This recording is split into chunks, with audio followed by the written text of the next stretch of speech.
Neil, in terms of our main planetary boundaries and our and natural ecosystems that support humanity, we haven't got much time left, but we don't know what that boundary looks like yet. The science keeps changing.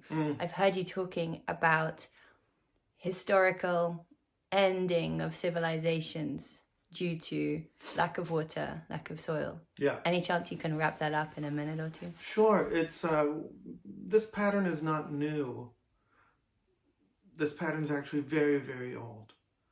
And we can look at the progressive salinization theory of the early Tigris-Euphrates civilizations collapsing. We can look at how deforestation led to significant drought among the Maya.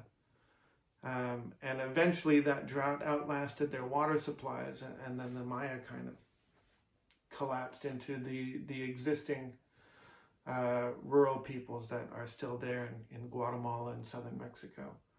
We can look at George Washington's statements about how tobacco farmers in southern Virginia were driving westward expansion, not out of some concept of manifest destiny, but because their soils were so degraded that they couldn't grow tobacco anymore and they had to move on. The difference now is that we're playing out this pattern everywhere. There's nowhere to expand to. And typically when these kinds of things happen, you either get military expansionism, or you get conquering, or you get collapses. And so it's not so much the planetary boundaries, it's our misuse of resources and our failure to recognize the scale of degradation that's happening.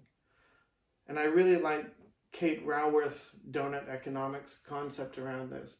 What I think most people don't get is that the outside border of that donut is not fixed, right? Planetary boundaries, or the potential for Earth to produce, is not fixed. We can increase that through design and good management, or we can decrease it through continual degradation.